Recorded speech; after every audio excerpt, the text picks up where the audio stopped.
for 30, presented by Buick Verano.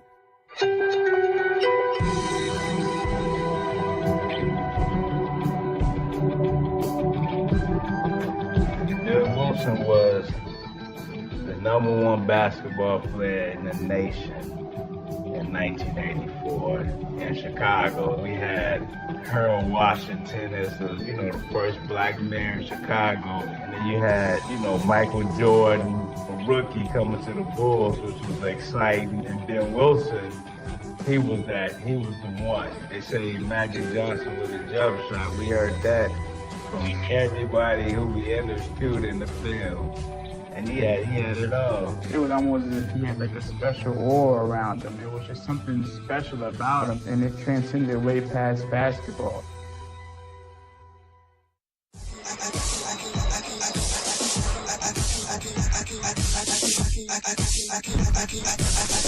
'84 in Chicago was equivalent to pretty much like '88 was in hip-hop.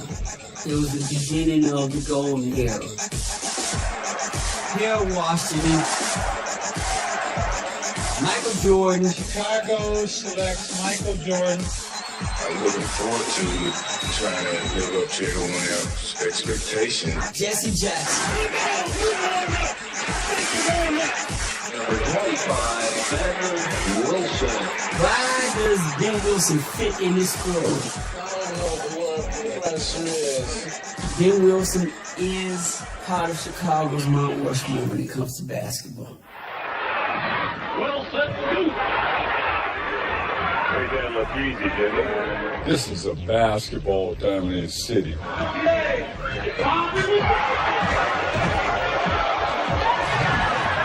Right down by Ben Wilson. Handling the ball like he's Isaiah Thomas, had a smile like Magic Johnson. Everybody wanted to be like Ben Wilson. I'll do what it takes to be successful.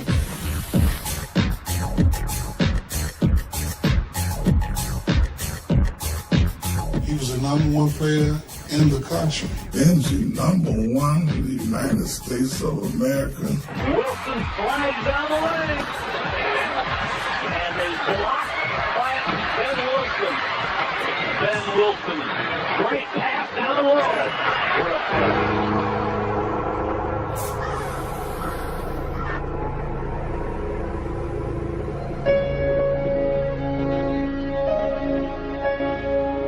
There was violence in Chicago, there's no question about that. Nobody let this man get in trouble. This was gonna be our, quote unquote, little Messiah. He gonna take us to the promised land. How could this happen? Why did it happen?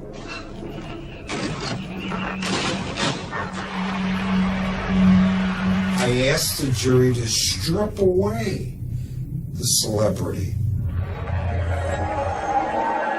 He does represent a dream unfulfilled, and that's a hard pill to swallow.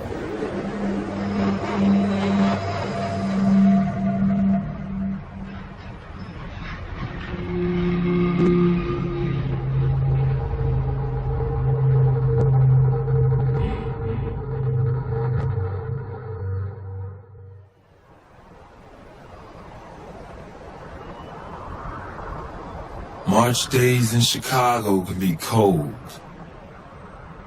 But in 1967, a frigid March morning brought a warm spark of promise to a small bungalow on the south side. Benji. When my father went to the hospital to pick my mother and Benji up, it was one of the happiest moments of my life. I grabbed him, brought him in the house, and held him. I didn't realize that I was going to have to practically raise him. My mother and my father both had jobs, and they worked at night. I remember having to get up in the middle of the night, change his diapers, feed him, burp him. I was only 9 years old. Ben Wilson Jr. was the first child born of Ben Sr., a postal clerk, and his wife, Mary, a strict and devoutly religious nurse.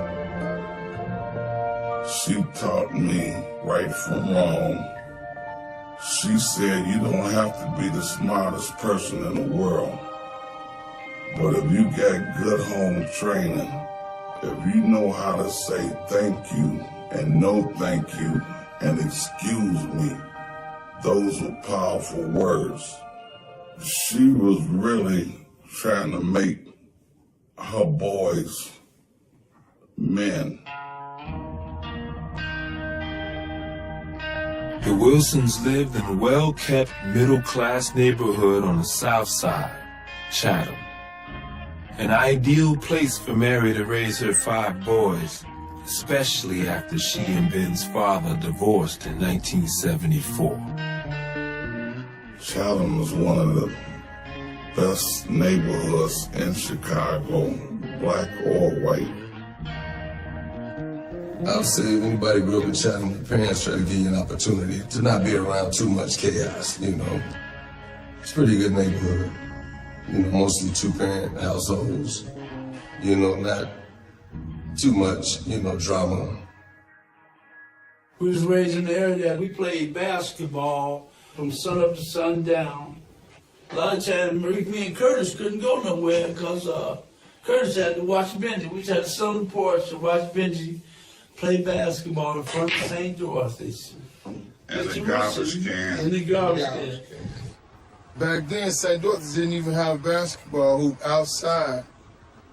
We would come right from Benji's house, which is right there, and we would have all our jackets and all our book bags planted on his porch. Take this same garbage can right here and roll it to that corner, and that would be our backboard and everything. In 4th grade, Miss Wilson sent Benji to St. Dorothy. You remember that? Yeah. 2 weeks into the school year, Benji can't come back to school because he took a magic marker and marked the movie Zorro had just come out. And we started seeing all the kids in the lower grades walking around with these Z's on the back of their shirts. Benji went to go to school, marked the marker Zorro. We all was just silly. You know, all of us was just clowns. We signified, cracked on each other. Until, you know, around about 7th, 8th grade, brother got serious about playing basketball.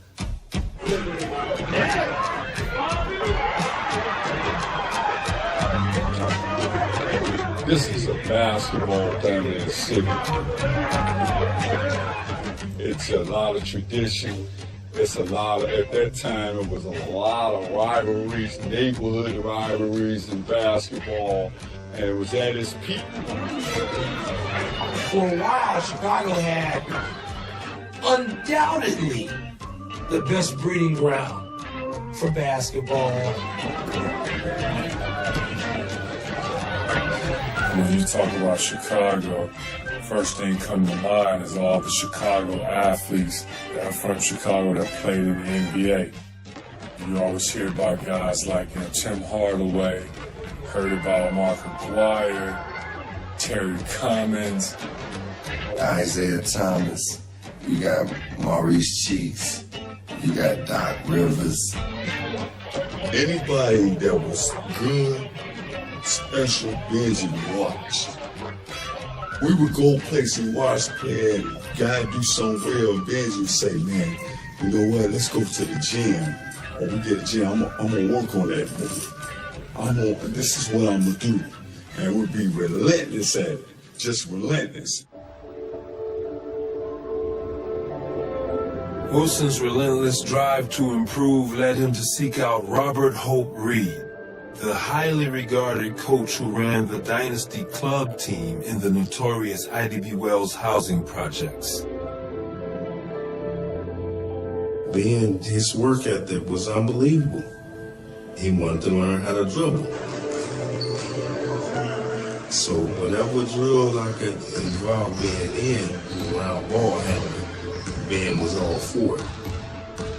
When I was trying to push other players, he would end up pushing me, saying, give me more, I want to learn more.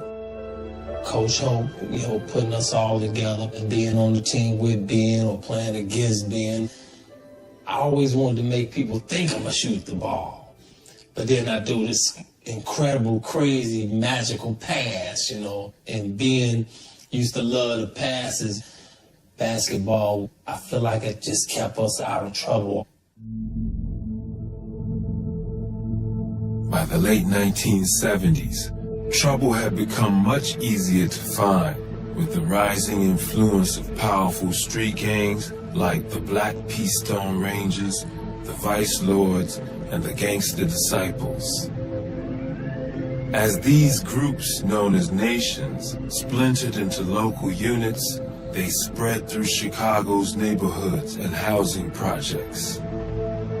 You had different sects, different gangs that was affiliated with different areas. So it was always bullets flying, it was always gang disputes. Even though it's still obviously violence and some things, drugs going on with gangs and stuff, it still like has a sense of family and honor, and like we're gonna take care of each other. So when you got somebody that's chosen, then Ben is chosen. Ben was chosen, so they gonna look out for Ben. Well, this is the borderline of gangs, turf war, territorial. We broke those barriers because Benji would come across and so would I. We would go where we had to go because we knew that we wanted to play ball on any and everywhere. Anywhere there was a goal, we figured we was allowed there. This was what we wanted to be, basketball players, and this is what our city allowed.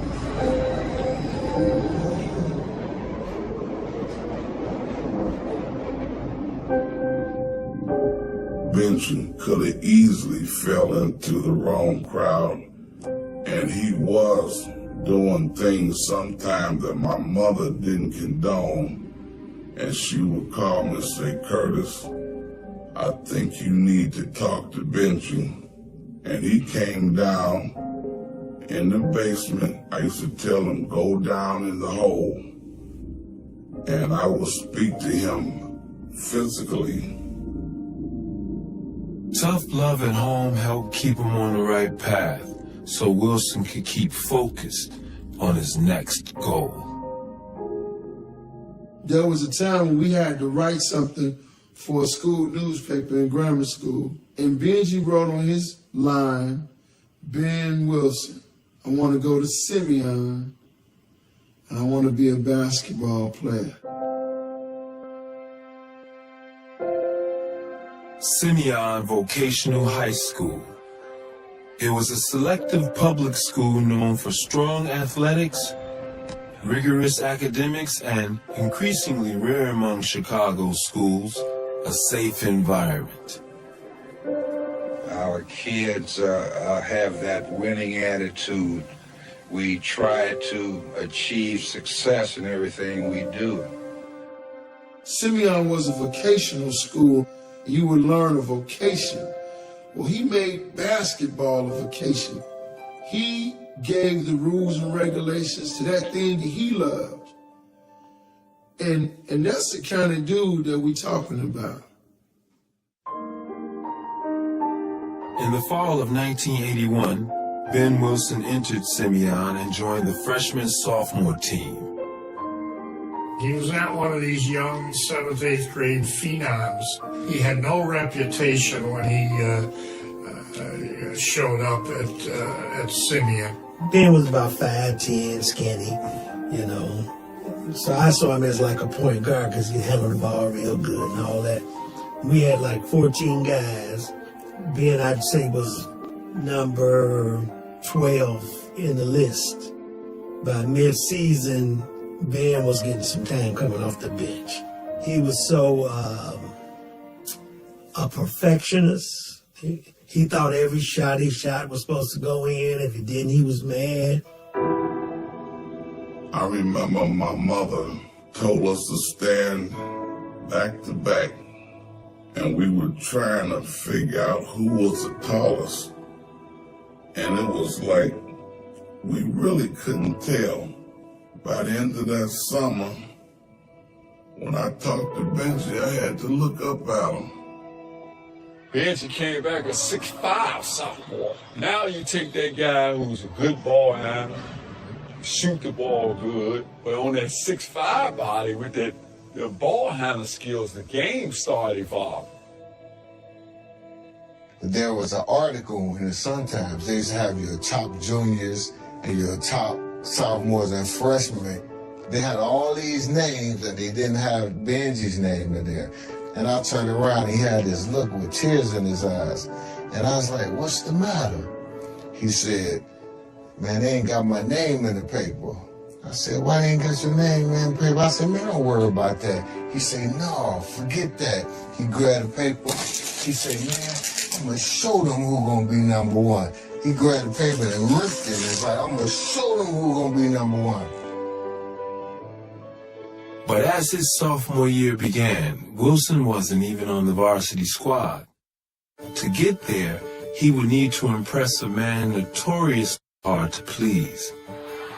Simeon's head coach, Bob Hambrick. The head coach of the Wolverines, Bob Hambrick.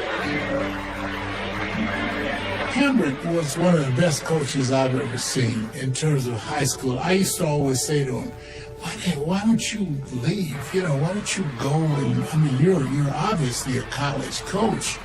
He didn't have any interest in that. He was interested in teaching on that level. Coach Hambrick is real stickler for discipline. They used to call us robots because he wanted perfection in everything you did. Hambrick never allowed one player to dominate. We're not going to give the ball to so-and-so and he's going to score 30 points a game. That wasn't Hambrick's style. Hambrick didn't believe Wilson had the skills or maturity to fit into his tightly controlled system. But juniors Tim Bankston and Bobby Tribble convinced Hambrick to let Wilson try out. Wilson, come here. And I guard is my right hand. They put him over there on that right side and that silky smooth jump shot. Hadooch off the glass. Hadooch off the glass. I think he might have hit 8, 9, 10 in a row before he missed. He went off 8, 9 more with photo. We over there cheating. Yeah! He doodoosh. Yeah! Doodoosh. He's just going crazy.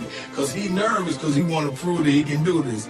And man, from that point on, Hambrick moved him up and we just kept rolling.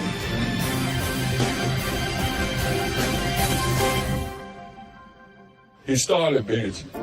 That first game, Benji had 17. It was like the Lou Gehrig to Wally Pipp story. He never left the lineup. And once the guy had success, his confidence level went up. Toward the end of the sophomore year, I remember he started to get better and better, almost on a game-by-game basis. That's when people started to pay more attention to him.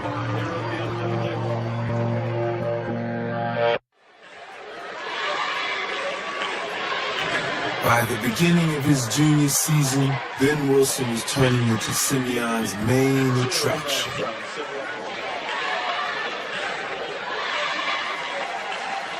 They got Benji Wilson to Simeon. He's the main factor of the team. As a dominant player and field general for Coach Hambrick's system, Simeon's number 25 became one of Chicago's most talked about players. And with a growth spurt that summer, Wilson was, at 6'7", a devastating combination of size and skill. And center for the Wolverines, a junior, 6'7", number 25, Ben Wilson. By the time he got to his junior year, that's when it kind of exploded. From a standpoint like, all right, you got to go to Simeon games to see these kids. Wilson steps in, puts it up the board, and is blocked by Ben Wilson. Offense around and out. Rebound for two, Wilson. He was like he was playing with kids. He had a finger roll. Wilson slides down the lane. He had a jump shot. Made it look so easy and graceful. He had this wonderful jump shot from the perimeter that never seemed to have any effort. It was almost like an Oscar Robertson jump shot where he would just come up here and just flick that ball about 15 feet in the air with a perfect arc into the basket. Nothing but net. He had the ability to make the game come to him. The great ones always did. Benjamin Wilson slides, and he puts the ball shot in. Benji was smooth as silk. There was a kind of a smoothness about him, sweet and smooth. He don't even have to have the ball. Every time he stepped on the court, everybody watching to see what he's going to do. Down the lane has it blocked by Benjamin Wilson. Before you know it, he's grown. He did that in more ways than just growing in height. He did that in a mature way, too. His mindset was different. His focus had become different. I hear it so much, you know.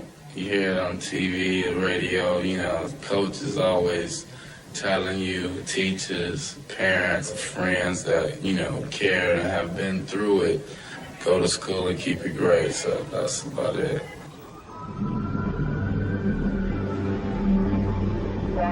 But the world outside Simeon was growing more dangerous.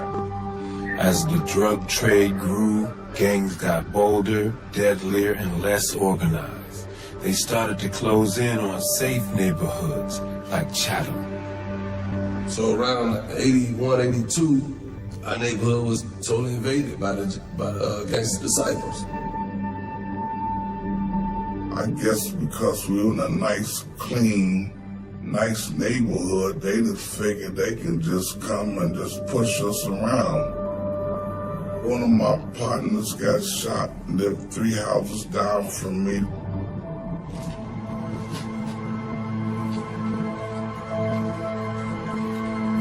I had a pistol at home because we needed one. I remember Benji calling me and he said, Kurt, we're having problems with a gang. They're going to be waiting for us outside of Simeon's gym. We took about 4 loads of cars up to Simeon. Benji came out, he gave us all a high five, and the little gangbangers, they looking around and like, wow, who are these old cats coming up here, you know? They didn't come back, at least for the rest of that basketball season. Nobody let Benji fight. And he had an attitude, but it only went right here. Nobody let this man get in trouble. As Simeon players knew, sometimes you had to watch your back playing street ball in city parks, but they always felt safe in public league games. That was until December 1983, when the undefeated Simeon team went to play crosstown rival Farragut High. This is probably the most fear I ever had in my life. And I remember the game was in the 4th quarter. Something happened between one of my teammates and one of the players. Somebody fouled John Kelly, this kid named John Kelly. It was a hard foul. And then we're at the free throw line. They went up 1. And when that happened, somebody spit and somebody got punched. He was like, Vice Lords, move out. The entire stands empty onto the court and start trying to beat up our team. So we running, we bailing out. I'm diving, I'm hitting people hit me and Benji. They were kicking us and hitting us. I still don't know to this day how Benji and Terry Sampson made it in that locker room before everybody else. Benji's in the corner and he laughed. Right, I'm like, what's funny? He like, man, these is crazy over here, man. They want to whoop us because we getting down. And the referees called the game ended.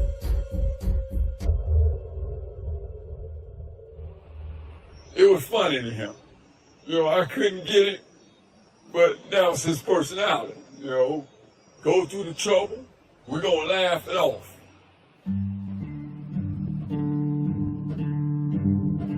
Everywhere he went, people got to know him, you know, and felt like they knew him because he just had that kind of personality. I was playing bitty basketball. He came into the gym, and everybody was like, that's Benji Wilson. Like, he had that presence, he had the personality, he had the looks. You know, he had everything you could have to be a superstar. This dude had a smile that can brighten the darkest day. And he was exciting in his craft. He made you sit on the edge of your seat. Wilson steps in. Ben Wilson, great pass down low. The gestures, the body language, you know, you're cool and you see the girls, you know, he had everything. I have a goal, and you know, I want to be successful, and so I do what it takes to be successful. And that is, you know, when I go home, you know, I study and do my work and go to class. Kind of corny stuff. Well, it works. I knew he was the star. He knew he was the star. Everybody knew he was the star. You got women now coming at you that you don't expect. Not only just women in high school, you got women that are 21 who's considered grown women with cars and driving you around.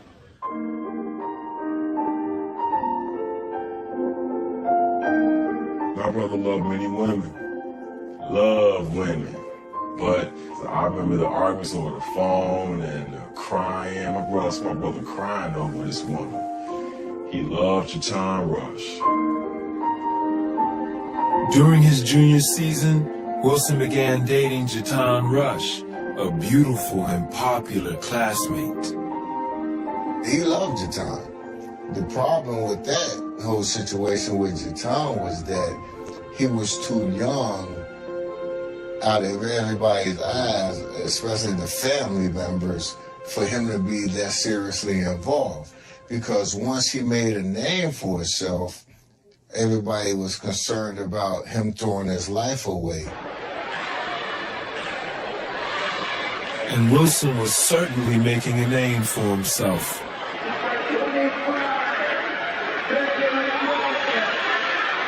In March of 1984, late in the season, Simeon was for the first time a strong contender for the state championship. But to get there, the squad had to beat arch-rival Martin Luther King Jr. High School. It got to the point where everybody in the city knew who was going to win the city championship. It was either going to be Simeon or it was going to be King.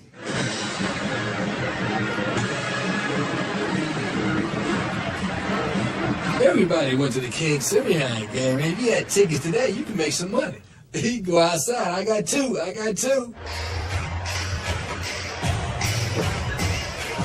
Huge game.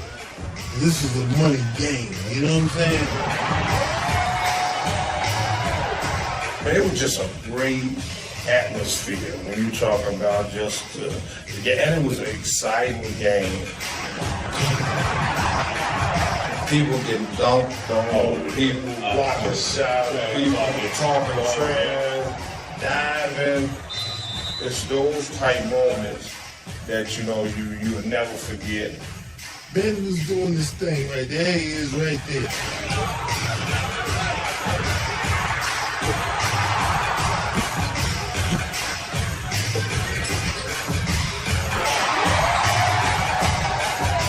Simeon beat King and went on to clinch the city title.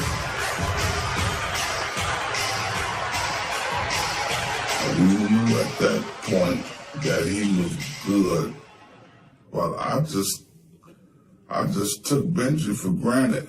I never went to any of his games. I probably saw 5 games of my whole life because I was going through issues myself.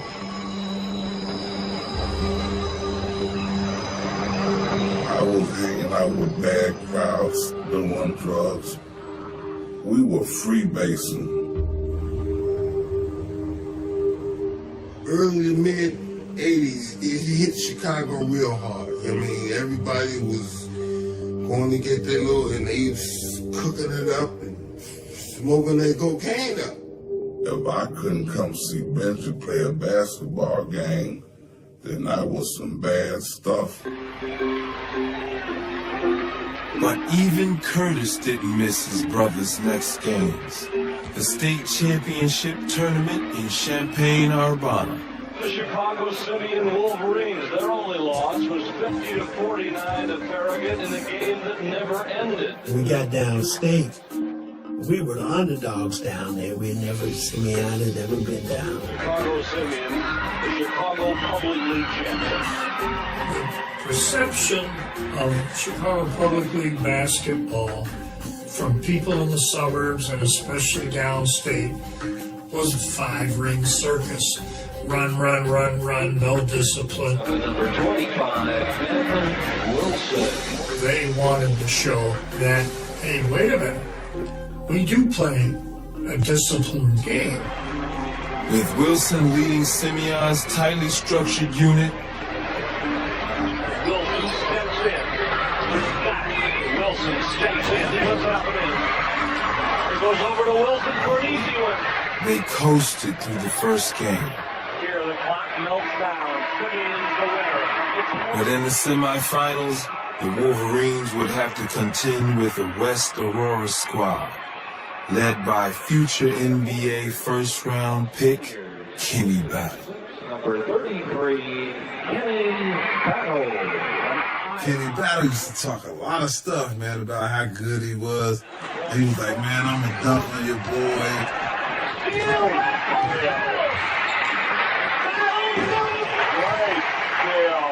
And Benji was like, man, I'm finna bust him, man. You know what I'm saying? Battle and Wilson on the right of your screen.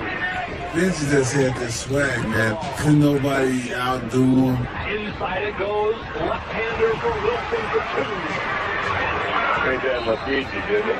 And he went out on the court and just proved it. Drops it down to Wilson for a turnaround. Wilson layup. Dribble. Wilson shoots. The closest thing to automatic in the tournament gets Ben Wilson down the low block with the ball. Wilson scored 21 points, holding Kenny Battle, the tournament's top scorer, to only 17. Wilson put him down in the clutch. And leading Simeon into the finals. And Simeon goes to the championship game to challenge Evanston for the title.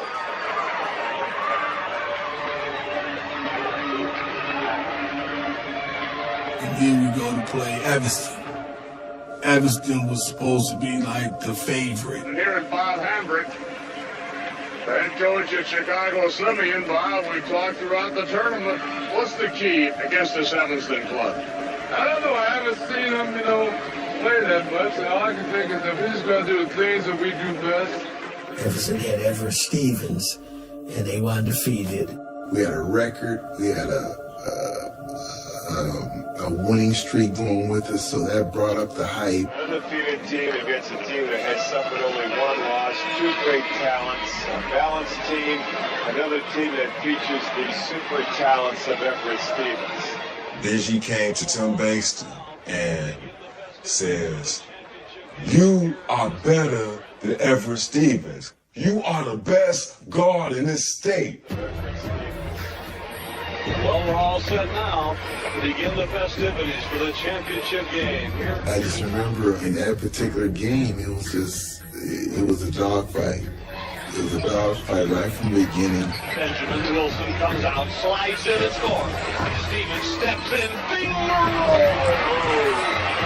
The electricity of the championship game is real. Benjamin Wilson turns and shoots. Short, he's got it. Here he comes again. And again. We got a foul on Wilson. Then got in foul trouble. Wilson will have to come out again. Now the shot is missed by Terry Sampson. Two of the recent missed shots by Simeon were automatics by Ben Wilson, who's been on the bench now for a long period of time. Here comes Everett Stevens. He blows by everybody. But then all of a sudden, clear it out, clear it out. Go, Tim, go, just go. So he finally let me play a little bit. Here comes Bankston. Say goodbye. Bankston's got the ball for two.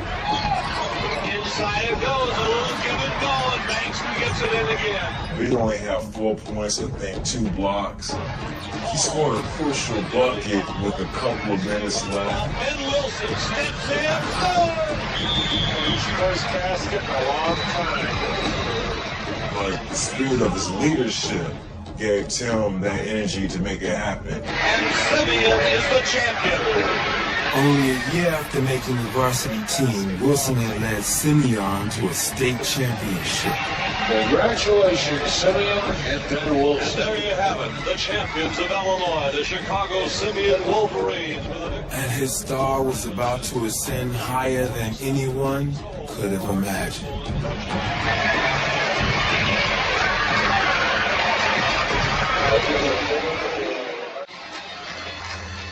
Co-captain, number 25, Ben Wilson.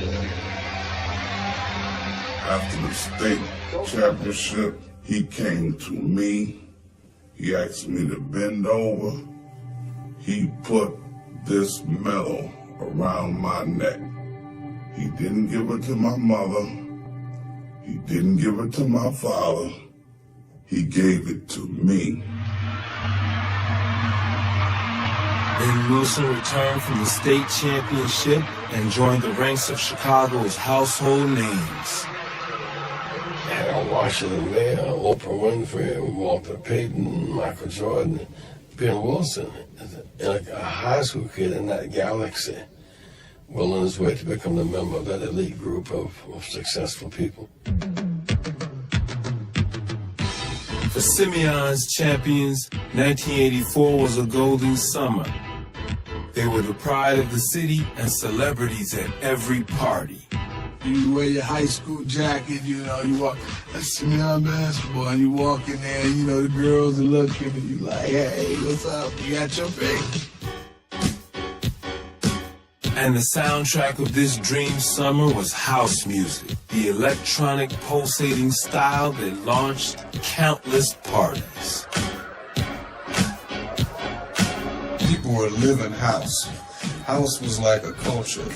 Not only were the more middle class areas into it, but even the thugs, when they realized that all the girls were going to that party, they started going to the house parties, and they were like blending right in. Like you didn't even know that they were thugs till after the party when they try to rob you or something.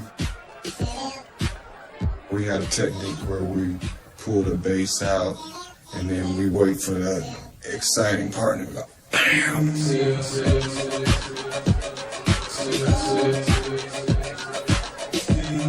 Now Benji could dance now. That big joker could dance, and he used to be,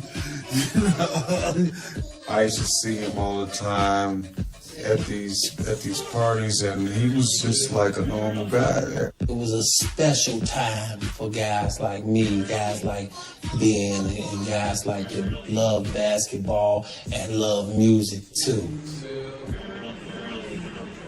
Our day consisted of getting up at 7, going to work out and be with Coach Hammer to about 5, and then from 5 to 9, we'll be up at Cole Park playing basketball. Our whole summer consisted of nothing but basketball. The hot months were the season of Chicago's famous summer leagues. At Chicago State University, amateur players went shot for shot against NBA talent like the Bulls draft pick Michael Jordan.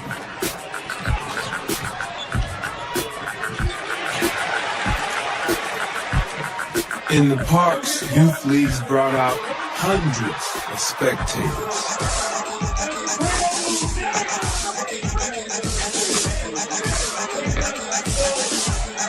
They would bring bleachers out there, man. It would be so packed. It would be a big event. And you look forward to that. You know what I'm saying? A lot of girls be out there. You know, it's just something, man, to keep you out of trouble, keep you focused, you know, get your game better. Okay. Some of the best talent in the city of Chicago played out there. Myself, Marcus Liberty, Tim Hardaway, Benji. Everybody almost character their game as Ben Wilson. You know, when he was shooting the ball, he brought the hand back. Everybody used to do that. When Ben Wilson was on the court, everybody would drop what they was doing and just go stand around and watch him play. Wilson, here wearing gold jersey number 13, also competed in summer camps for Illinois' best young players.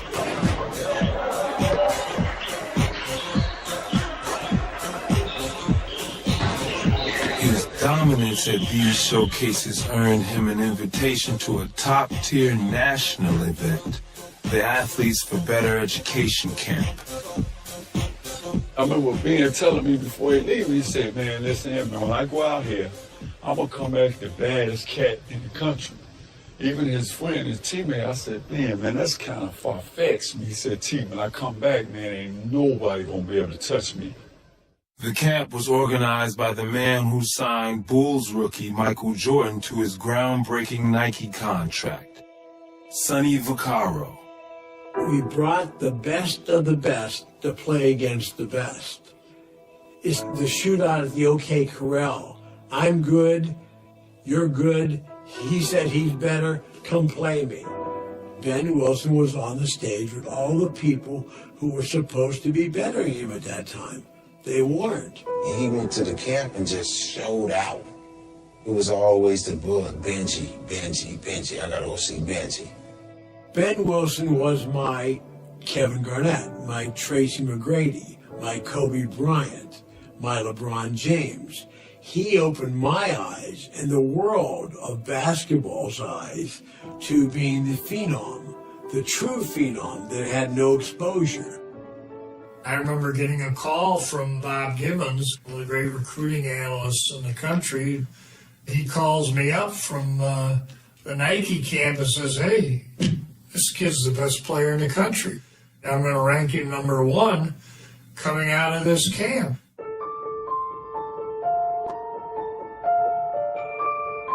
He left that camp with such a spark in his eye, and that's when his name was number 1 on the list. After he left that camp, that's when he had, I'm number 1. And you see like a lot of the pictures that they have when he's sitting there with that number 1 hand finger up, that's right after he left the camp. Benji, number 1 in the United States of America. Are they talking about my Ben Wilson, my little brother? That woke me up.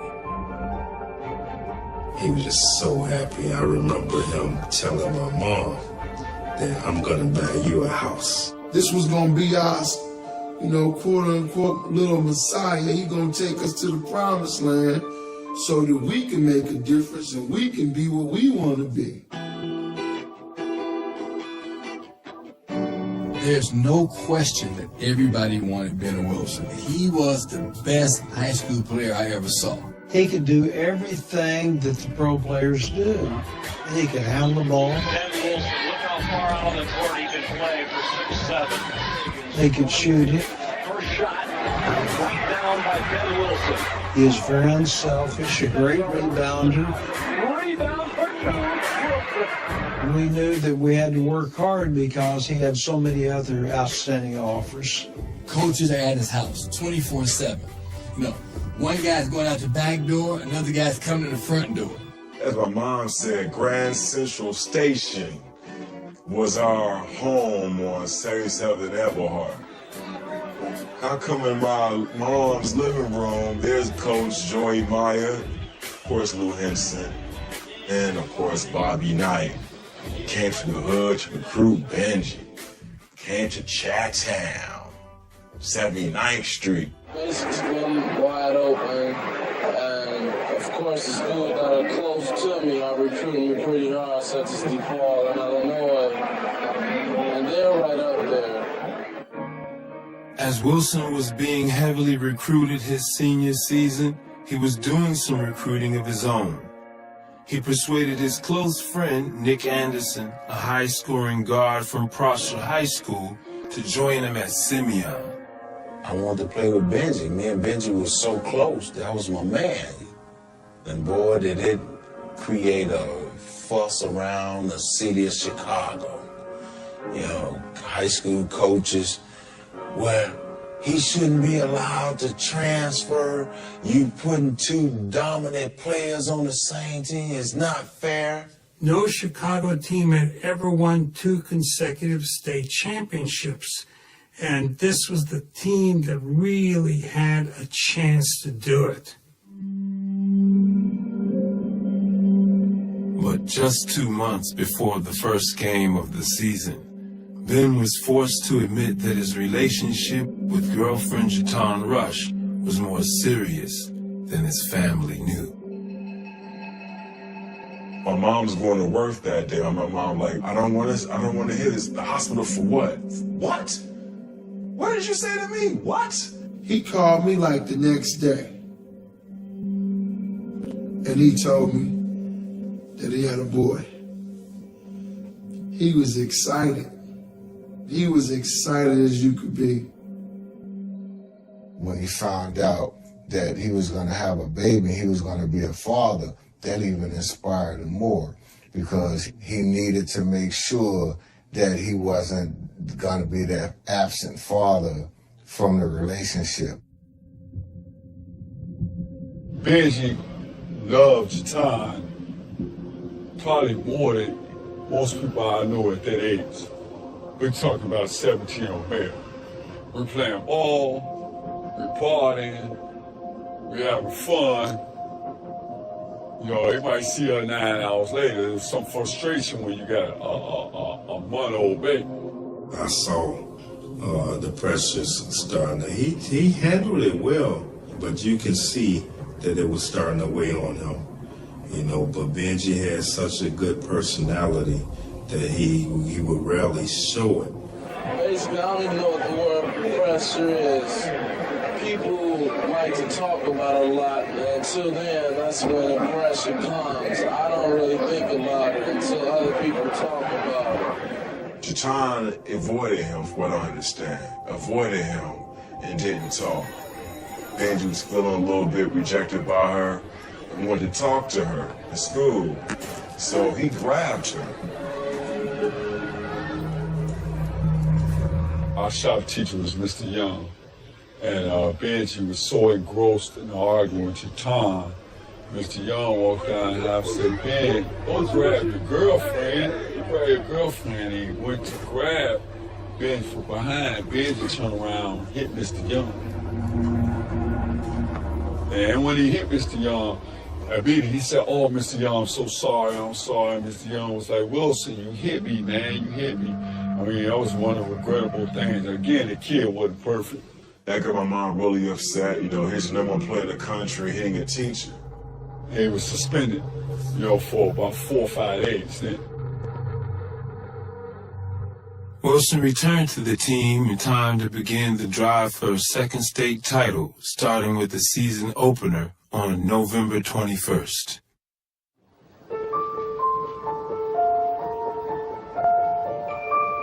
That morning was a normal morning.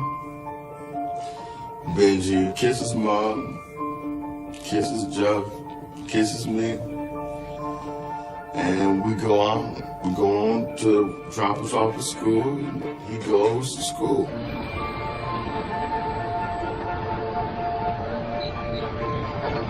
I remember Ben was in the hall, and I remember him being upset.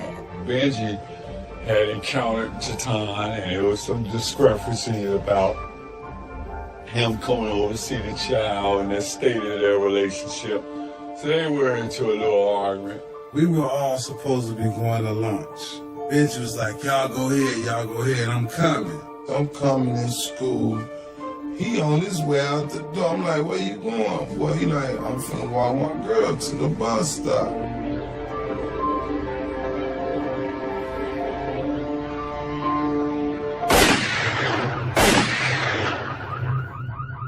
Somebody runs down the street and says, man, T. Sampson, your boy got shot. I said, my boy who?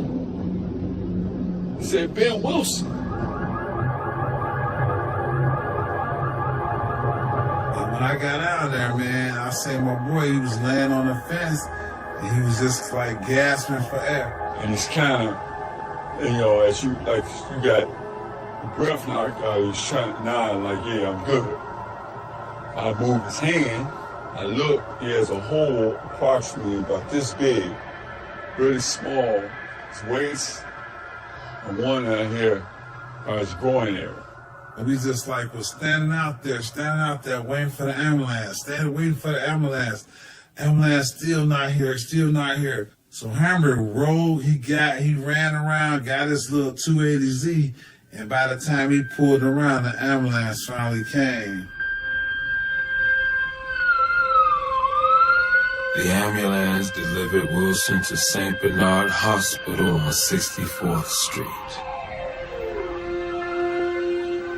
St. Bernard had no trauma unit or trauma surgeons on duty, but city policy dictated that ambulances deliver patients to the nearest hospital. I got there and he was just laying on a bed, but there was no blood. It was just, it was internal hemorrhaging.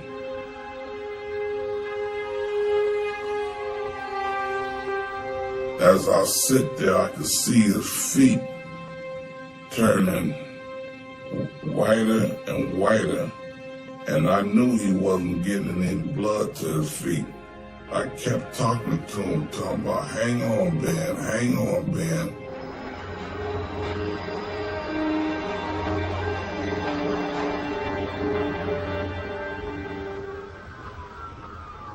Hambrick called me at work and just shouted out, oh my God, Ben got shot, man. And so we, of course, got our news team together. The shooting took place right here at this school store, about a half a block away from Simeon. They put us in the teacher's cafeteria, the basketball team. There was a lot of guys hurt. We feeling kind of down and everything, but I guess we'll be all right. When we get here, we'll be all right. But at St. Bernard, Wilson was still waiting for surgery to begin, more than 2 hours after he'd been shot. Finally, at 3:14 p.m., doctors began to operate. Just hope for the best. Pray that he's okay.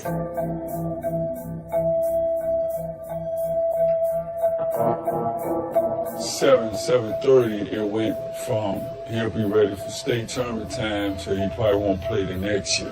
Why him? Why that to be him? And maybe an hour later, it went to, we probably won't be able to play again because it lost a lot of blood. The blood just shoot up, shoot all my face. You see the pressure from the abdominal cavity is so high, it's so shoot more than my head. Benji was taken upstairs, and we were just sitting there waiting on the reports. And what they tell you about his condition, and he's stabilized? They said he was stabilized. Yeah, he was stabilized. That's all I know. Encouraged? Yeah. We were all in the lobby, and they came out and said, "We're being is stable now." Yeah. So everybody left. As the time went along further into the night, the reports got worse. By 11:30, it became, I remember stating 50-50 where he's gonna live. I'm sneaking up and down the hallways. And sure enough, here comes my brother on a gurney, full of blood. The doctor says to me, don't worry, he's gonna be okay. I can see Benji's foot. That's how I knew it was him. I grabbed his foot. And when I grabbed his foot, it was cold.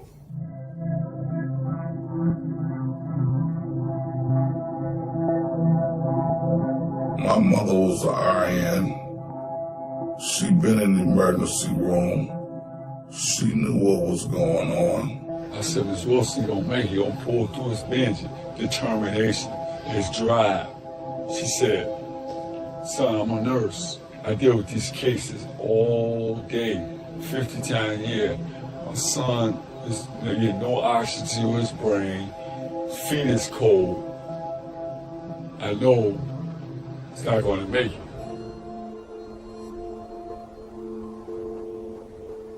That's why about 5 o'clock that morning, she said, pull the plug. They said if he does live, he's gonna be a vegetable because he ain't got no blood running to his brain.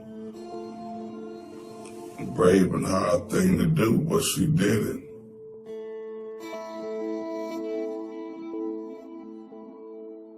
My mother and I walked out 5:30 in the morning after she signed the death certificate. Nothing but bright lights all in our face. I mean, come on. Her son just died. So I went to tell them to cut the lights off. My mother said, that's okay. That's okay. It's not how long you live, but how well you live.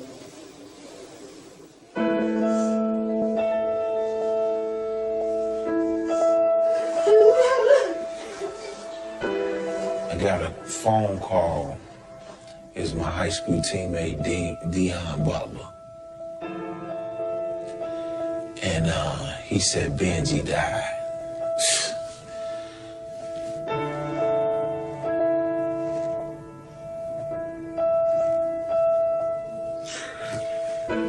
That was my, that was my boy. It was unbelievable sadness. I mean, it was just the whole city had this cloud over it.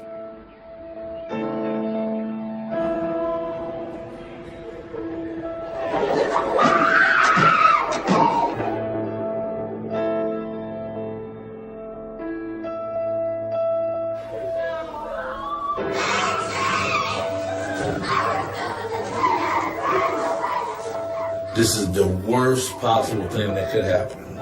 The worst. You know, it was too much. Still is. Still is.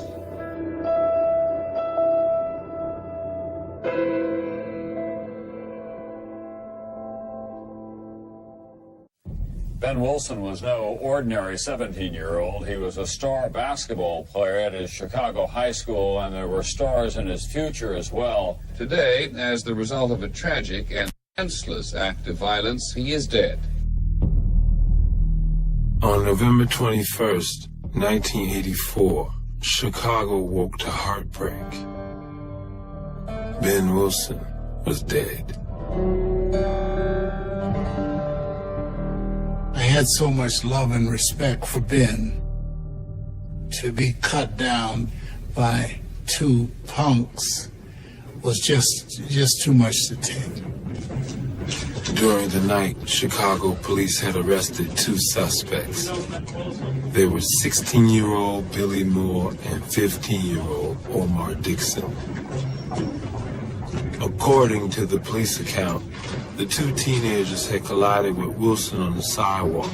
After some trash talk, they tried to rob Wilson. He fought back, and they shot him twice. Within hours, all of Chicago had heard the story. Young Wilson, only 17, was gunned down in an attempted robbery. Of a spur-of-the-moment robbery. Police have identified the suspects in his murder as members of a street gang. Two reputed gang members were accused Reported gang members who allegedly attempted to rob Wilson after a scuffle. The killing struck a deep nerve in a city rattled by gang violence. Wilson was the 669th murder victim of the year. I find it difficult right now to think positive about Benji's leaving us. 6 hours after giving the order to take her son off life support, Wilson's mother, Mary, spoke to Simeon's traumatized students at a school assembly. He demonstrated with his short life of 17 years dignity and self-respect. I had never seen a woman as strong as Mary Wilson before, not publicly. You know what I'm saying? Not how she handled. I had never, ever in my life seen that. So that's the way I want to remember him today. As a young man who set his goals high, and he achieved that goal. And I'm proud of him, even as he lay. Thank you. She handled it like no mother could. She just took it like a man, or like a strong woman. If anybody asks you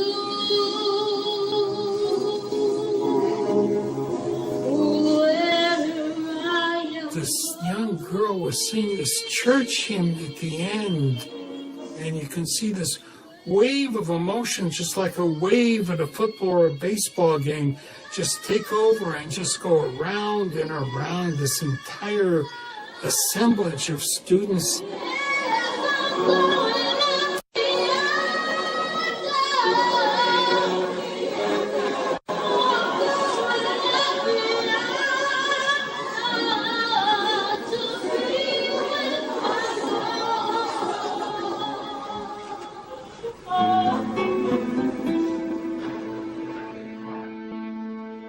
The memorial was hardly over before Wilson's teammates left to play their season opener, a tournament game against Evanston, the same team they had defeated for the championship the previous year. Albert said we were going to play. This is where Benji wanted.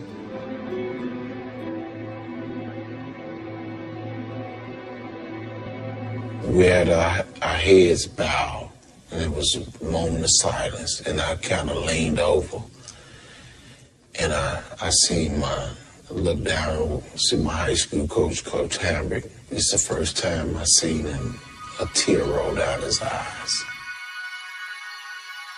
There was a lot of sadness basically in that arena that entire night. We saw a lot of people struggling to process what had happened.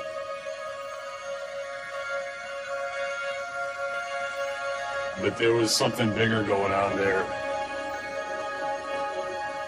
It was a rematch of the state championship game and a way to honor Ben Wilson. Hammer guided us like puppets through the whole game and no energy, but we knew we had to win this game. And they crushed us. In Chicago, Ben Wilson's death unleashed days of anguish grieving that consumed the city.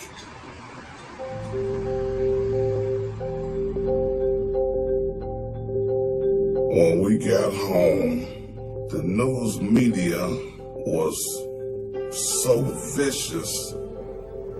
Jesse Jackson gave my mother a hideout. She had to go to his house and stay for days just to get away from the media. Part of our challenge now is to use the killing of a superstar, which illuminates the crisis, to shed light into the other dark areas, and that this would be a turning point in our community. On November 23rd, the cameras flocked back to Simeon for an open casket viewing of Ben Wilson's body in the gymnasium.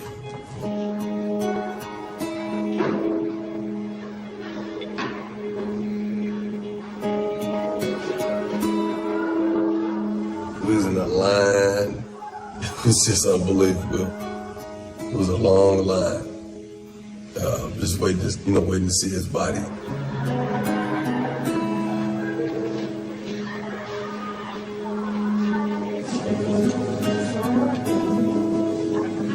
I look one day and Ben's on TV doing these huge dunks. I look up another day and he's lying right here in a casket with his uniform on. And it hurts to this day.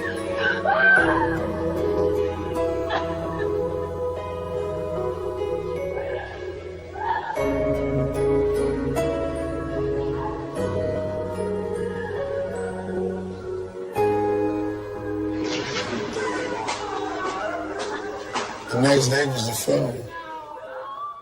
So many people was there, you know what I'm saying? It was a room to be 10,000 people there at the funeral.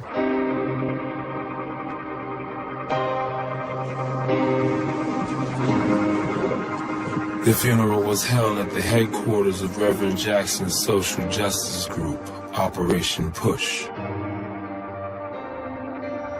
As sad as it was great.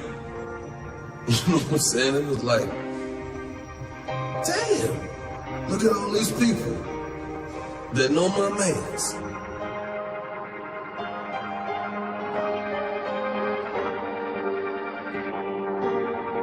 The funeral was something out of Valentino. It's just something that nobody had ever really experienced, especially for a teenager.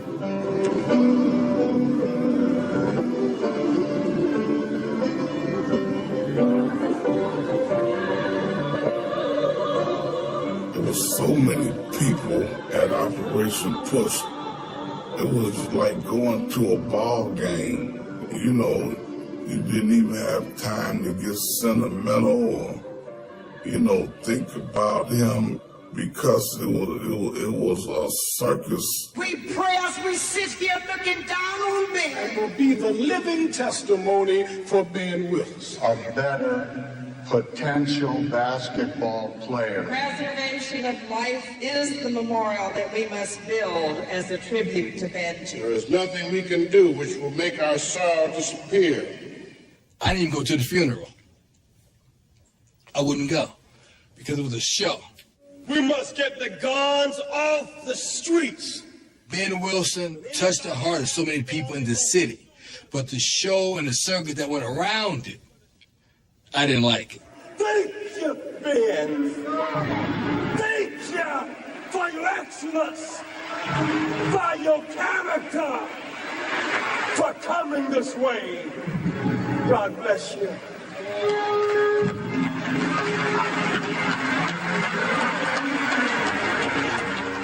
So don't know, I got mixed emotions seeing people. I'm like, man, I don't know this guy. You know, and they crying, and women was crying and all type of stuff. Man, he was the Messiah.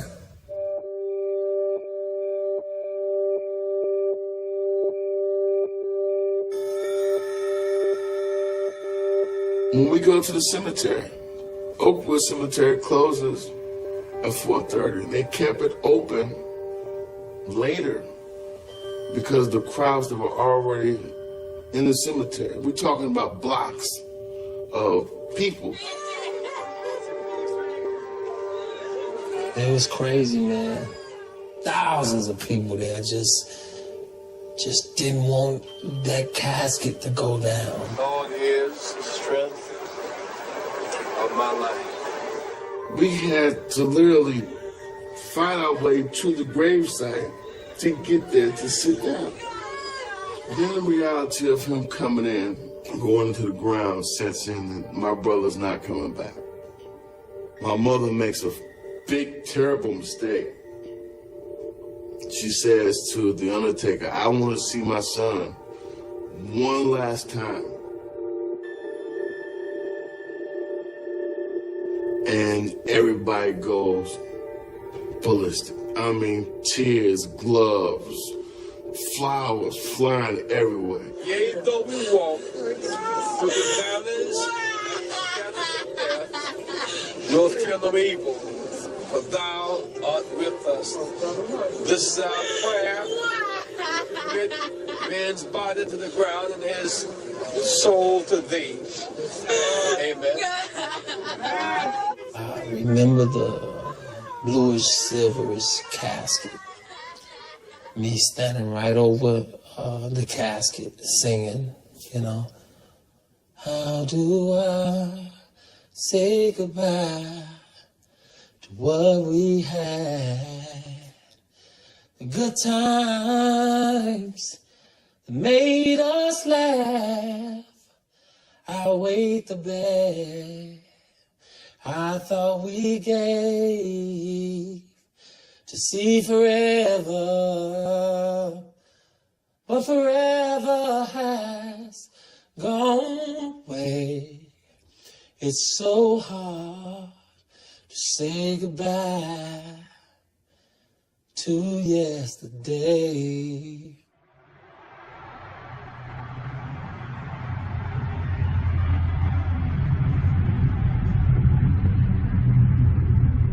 How could this happen? Why did it happen? 15-year-old Omar Dixon and 16-year-old William Moore were transferred today from the police lockup to the Audie Juvenile Detention Home. They had Chuck Gowdy on top of them. Chuck Gowdy, the investigator for Channel 7 News. I remember, I never will forget him asking the question. They was walking past and they was looking at each other and he was like, you know Ben Wilson? Did you know him? Did you know Ben Wilson? You know? Should I start from the beginning? And let me say this too, this is the first time that I'm officially telling this story of what actually took place the day that I,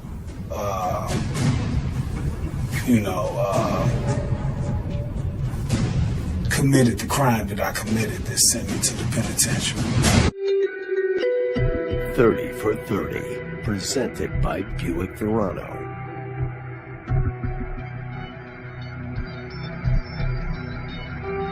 We had the opportunity to introduce the story that nobody's even heard, not even people in Chicago. We thought that was an important element. We had to deal with the issues of how are people going to take this, are people going to believe it? It's our job to present all the information that we can to you and let you make a judgment call. I was like, man, can we get Belly? Because we thought he was in jail still. Me and him got to talking, and he really didn't want to do it at first, but he was like, nobody even ever approached me to tell my side of the story. Everybody just hated me.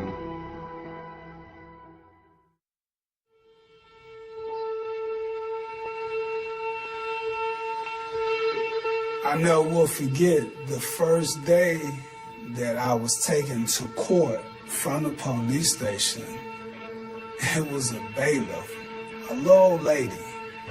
You know, she told me to my face, she said, "You the one shot that boy?" She said, "I hope they give your ass the death penalty and I be the one to pull the switch on you." The only time I could ever think of wanting to kill somebody was when the guys killed Benji. Me and my whole neighborhood, there had been like 20 of us, we were ready to go. But we were still so shook that everybody just cried their way home. We just all cried and went home. The news reports were all too clear. After they bumped into Ben Wilson, Omar Dixon rifled through his pockets, demanding money. When Wilson resisted, Billy Moore shot him with a .22 revolver. But to those who knew the suspects well, the public image of cold-blooded killers didn't quite fit. Omar Dixon had grown up in a quiet South Side neighborhood. His mother was a noted jazz singer, and his grandfather was Willie Dixon, an icon of American blues music. Moore was known to be a soft-spoken teen and a star baseball player in the Foster Park Youth Leagues. I think I was 13 when I met Billy. Billy was cool. I never heard Billy argue with nobody or have a beef with nobody or be uptight. He was always really mellow. But tragedy shook Billy Moore in his early teens when his devoted father died of cancer. Moore began to take on a tougher street persona and to form connections with the gang that controlled his neighborhood, the Gangster Disciples. My father, when he died, it was like losing my best friend. We were very close, very close. So it hurt me, a lot. And I may have got, a little out of control, certainly to the point to think that carrying a gun was acceptable. I never wanted to shoot anybody. I didn't think, that I could even pull a trigger on a human being.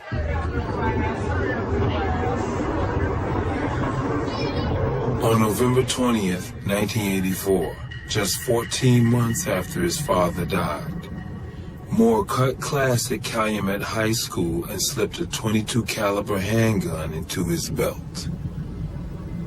It was a gun that belonged to my auntie.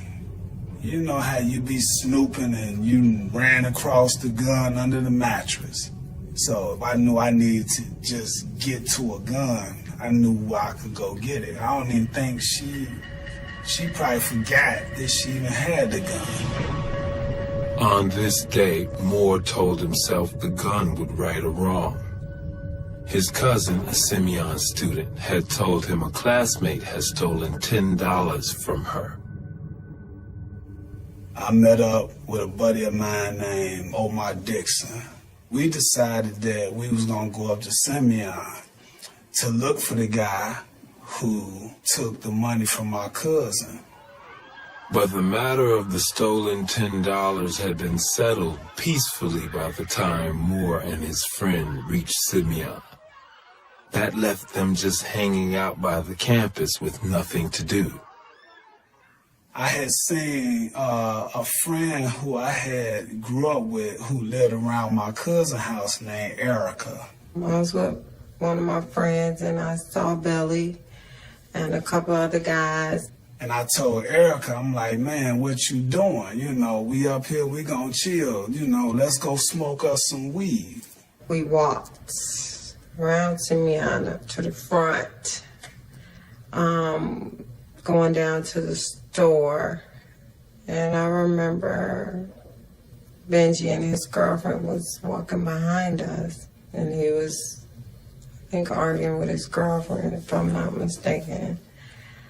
because I remember turning around because I heard them. So he's pretty upset that day. Half a block from the high school, Erica stepped into her favorite student lunch shop, Mr. Head's. Moore waited outside with Dixon. Ben Wilson and Jadon Rush were only steps behind. All of a sudden, I just get shoved out of the way. And it was with a lot of force. He kept walking. Him and his girlfriend, they were arguing. You know, so I said, hey man, ain't you gonna say excuse me? And he stopped and turned around. He said, man, you, I don't owe you no excuse. Who is you? I'm like, nah, you. And she like, and this is when I hear his name. Come on, Ben, let's go. Let's go, Ben. You know, and she grabbed him. And I say, man, don't walk up on me. If I do, then what?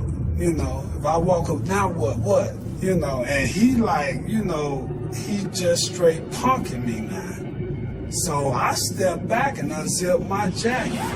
So I'm figuring, you know, he see this gun, he gonna leave, and his girlfriend just goes hysterical when she see the gun, you know. And he like, oh, you got a gun? What you gonna do, shoot me now? And I'm like, I remember 10 years old, my grandfather was cleaning his gun.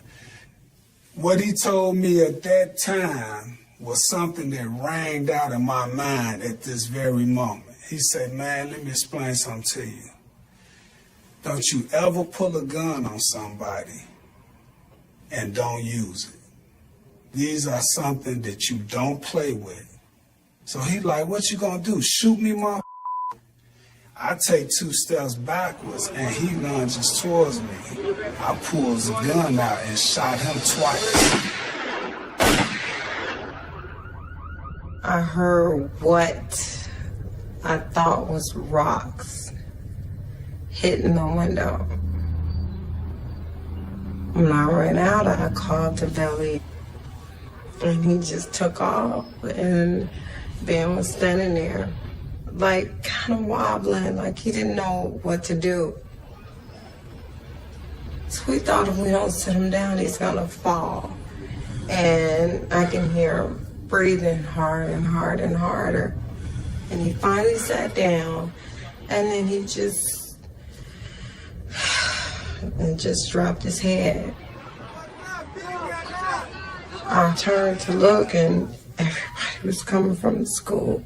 Like, the whole school was running towards that place. I knew Billy, and I knew Ben. So I could not stay there.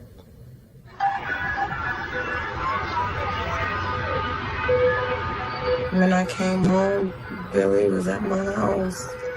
And I said, do you realize who you just shot? He just sat there with my brother-in-law watching the TV, and it was all over the news.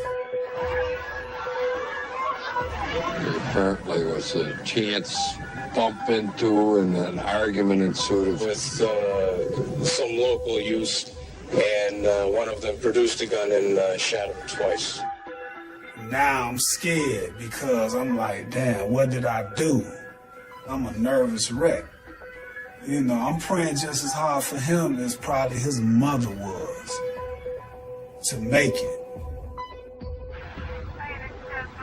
About 12 o'clock that night, you know, I hear a knock on her front door. You know that police knock. Boom, boom, boom, boom, boom. Moore and Dixon were interrogated throughout the night. Before dawn, both young men signed statements prepared by a county prosecutor. These confessions painted a different picture of the crime, Not an argument that spun out of control, but a mugging followed by a cold-blooded shooting.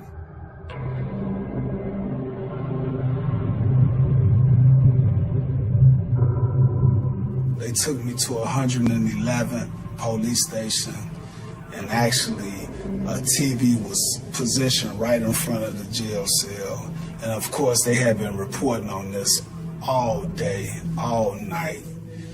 And man, when they broke in and said that brother had died, that was the worst feeling of my life. And I couldn't come to terms with the fact that I was responsible for a human being being dead. Based on their signed statements, both Moore and Dixon were charged with attempted armed robbery and murder. Do you know enough yet to say that you will plead innocent on this? The law says that both young men are innocent. Until proven guilty. That's right.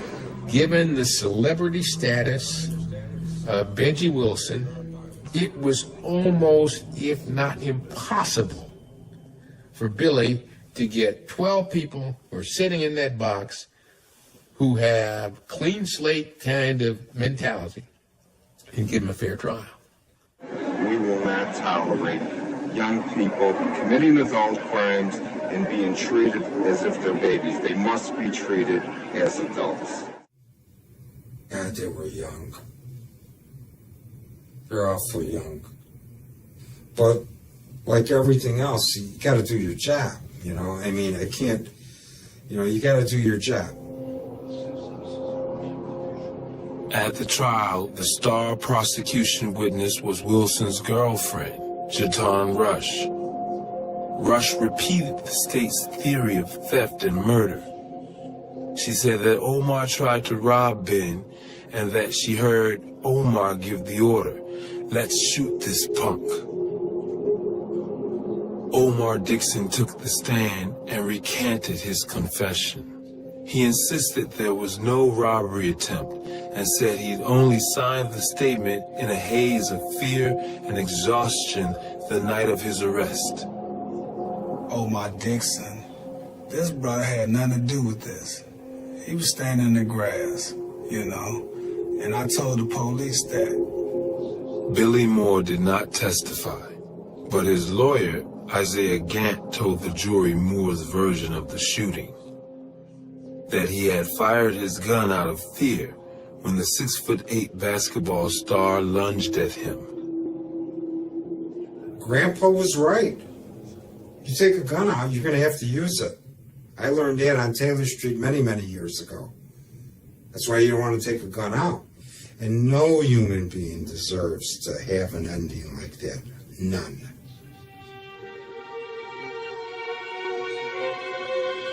It took the jury just over an hour to find both defendants guilty on all counts. Dixon was sentenced to 30 years in prison, Moore to 40 years. I apologize to Miss Wilson and Mr. Wilson and express my deepest apology. That wasn't my intention. I don't want to be the one that's, you know, that stole his dream from him. And I'm very sorry for that. You know, very sorry.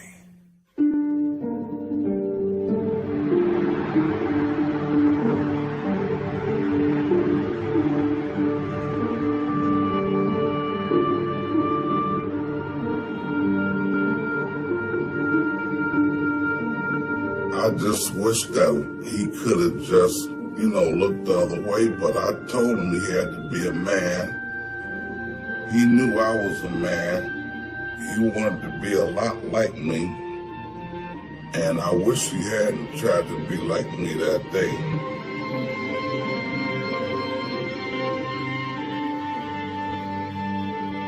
Do you think that Ben Wilson's death will in some ways bring an end to the kinds of killings, children killing children in Chicago? Do you think? That is my most sincere desire. On what would have been Ben Wilson's 18th birthday, his mother Mary led hundreds of Simeon students downtown where they encircled Chicago City Hall with a petition bearing 17,000 signatures, calling for tougher controls on handguns. How long is this scroll, man? It's stretched around your City Hall. Around the City Hall? Right. Mary Wilson became a public fixture in Chicago, lending her voice to anti-gun efforts and raising money for needy teens. In May 1985, she sued St. Bernard Hospital for $10 million, accusing the hospital and its staff of letting her son die needlessly. The lawsuit got a big boost from Sonny Vaccaro, whose summer camp had led to Wilson's #1 national ranking. Vaccaro broke legal ground by projecting the income Wilson would have made as a pro. I was called by the lawyers for Ben's family to testify in this case, showing that you could predict to a reasonable degree of certainty what someone's future earnings would be if you were an athlete. And I told him that until that time, he was one of the best players I'd seen. I'm the one that said sign Michael Jordan. So it gave me credibility. The day before the civil trial opened, the hospital agreed to settle for an undisclosed amount. Also in the wake of Wilson's death, the city of Chicago revised its emergency policy. Ambulances were ordered to bring gunshot victims not to the nearest hospital, but to the closest fully staffed trauma center. In the years that followed, this change was credited with saving dozens of lives. Today, Wilson's memory lives most vividly in the halls of his school, Simeon. It became a tradition at Simeon for the school's best player to wear number 25 in tribute to Wilson.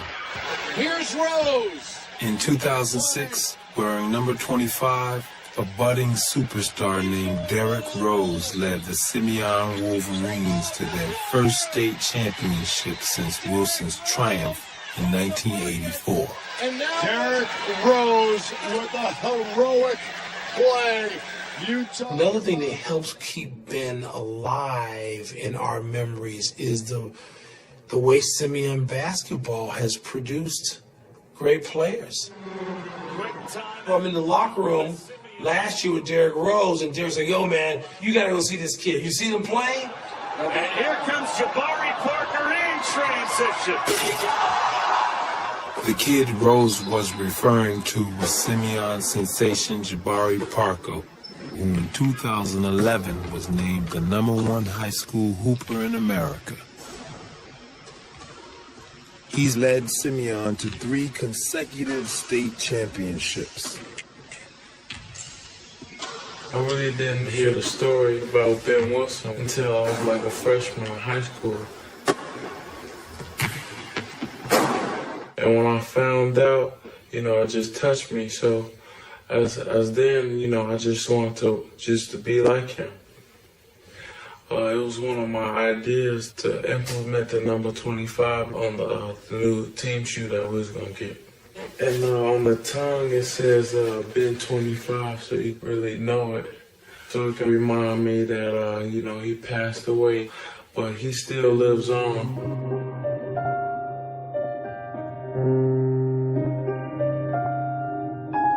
I wore number 25 my entire college career.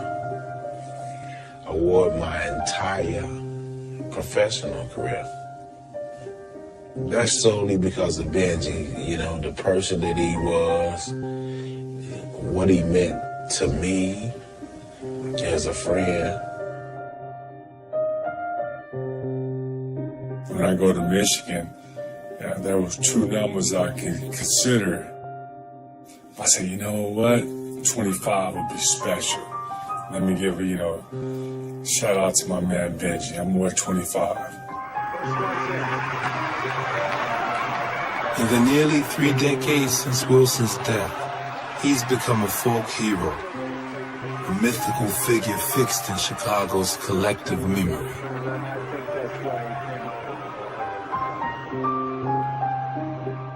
People are still asking some of the same questions or wondering some of the same things that we wondered way back when. How good could this young man have been? What could he have done? How far could he have gone?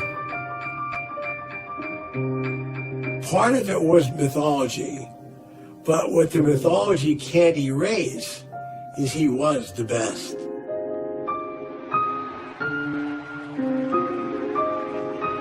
Promise unfulfilled. I think nothing haunts us like that. You could see the promise, you could see the talent, you could see the way people were drawn to him.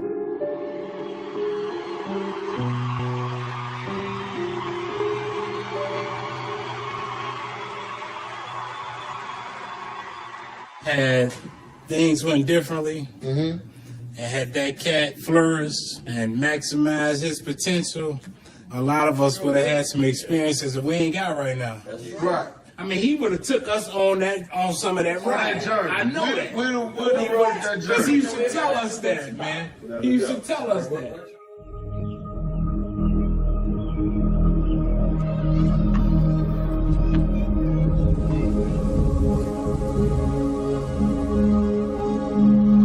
When you speak on this city and the impact these people have had in shaping this city, the Harold Washingtons, the Jesse Jacksons, the Oprah Winfreys, the Michael Jordans, the Roger Eberts, you know what I'm saying? The roles that they have played in shaping the city.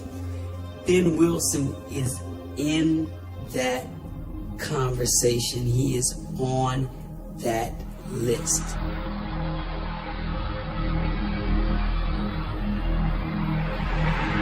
He represented the best of all of us.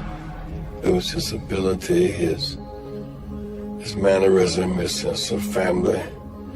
Like, this couldn't happen to Ben. But it did. And it broke us all down. Ben Wilson is much more than a basketball player.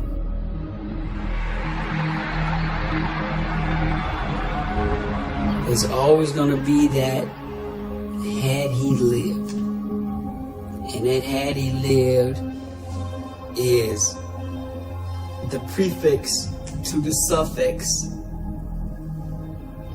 would have been the greatest cat to ever come out this city.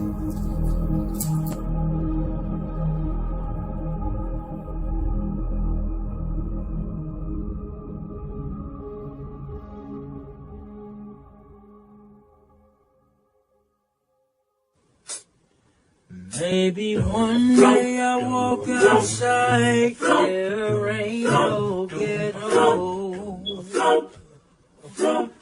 I hope that one day I walk outside, ain't no ghetto. Ain't no bloodshed or drug on the street, ain't no ghetto. No ghetto, there will be no ghetto, there will be no ghetto.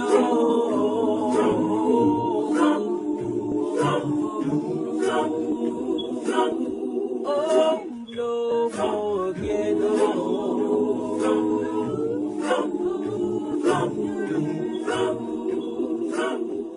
There will be